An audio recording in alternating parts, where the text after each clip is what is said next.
Sometimes people want to know that I have a background of animals when I came to work here at the zoo. And I have to say that really, no, I didn't. You know, I had come to the zoo on my own days off and something like that, but I really didn't have a good understanding of the different kinds of animals. I learned that over the years through experience. I think probably the most important thing is that if you understand photography and you can do that, then you can probably work in just about any area that you might need to work in. I think the zoo has a lot of things going for it to really allow a person to come in here and get good pictures. Being in Southern California as we are, we've got the good weather most of the year, fairly decent lighting just about any time you might come. I think one of the other things is the uniqueness of the zoo. It's built in canyons and mesas. And so you really, as you have an overview of the zoo and you look down on it, it almost looks like it could be in a forest or a jungle. Okay, the way you can improve your pictures when you come to the zoo is really by taking advantage of the best light. A lot of people have a tendency to get to the zoo early, or not early in the day, but noontime, and they're actually here at the worst time of day as far as lighting goes. So if they can get here early, about 9 o'clock when the zoo first opens, and do most of their serious pictures before the sun gets straight overhead, or being here later in the day, that also improves it. So much better contrast in the lighting, the tonal values and everything. Another thing that can improve pictures is by using the natural settings that the zoos try to create.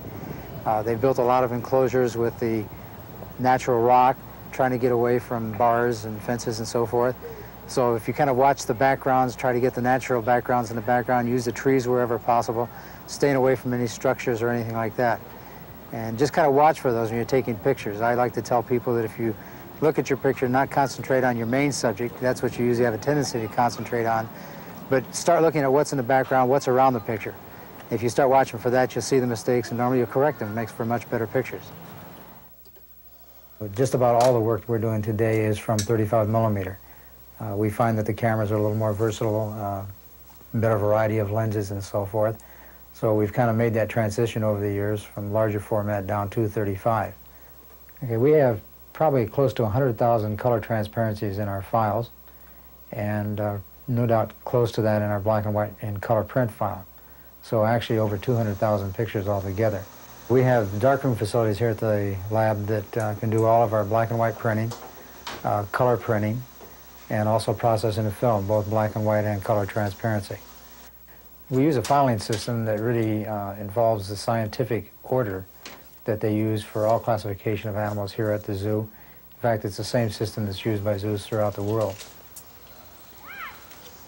I had one instance where I had been taking pictures of the gorilla, and he was in a pose that I thought was kind of interesting, but by the time I got the camera set up, he had changed. And I thought, well, that was really a good picture. I had made an exposure, but it didn't turn out very good.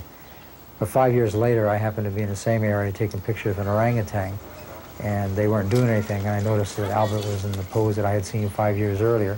So again, I ran over with the camera and got set up a little faster this time. He had a little more patience, I guess, with me, and I was able to get the picture. So I'd waited 5 years for that, but it finally worked out. The first thing that you always come up with is that you have to use a little bit of patience. You have to kind of learn a little bit about the animals, watch them, just watch their behavior while you're standing in front of an enclosure, and then try to take your pictures according to their speed. You know, don't try to anticipate, or don't try to get them to do something that they're not normally doing. Yeah, I think a lot of people, you know, they always wonder, they see me, I'm working here at the zoo, and you know, I'm getting paid for it.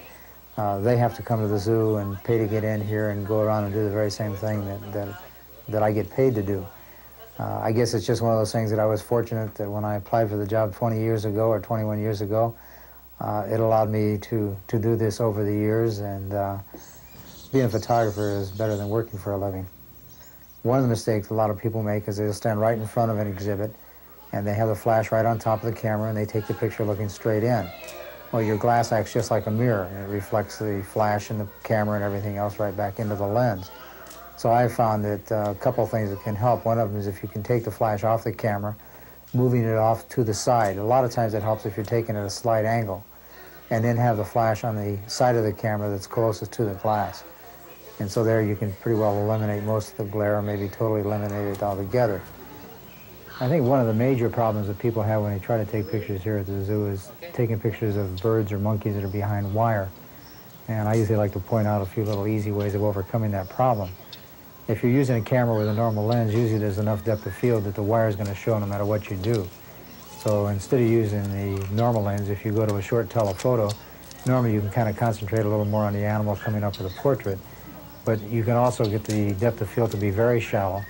If the fence is very dark, a lot of times you can actually bleed the fence completely out of the picture, and it actually looks like you're just taking a picture of the animal without fence between you. I have a philosophy in taking the pictures of the animals that we always try to stay away from what I sometimes consider the hokey. We want to show the animals as they are and have respect for them. So we always try to get them as a natural setting as possible. Never trying to show enclosures if we can get away from that, or showing animals behind wire or bars or anything like that, or in some of the funny positions that people sometimes use pictures. But like I say, really having a respect for these animals and trying to show them in their best light.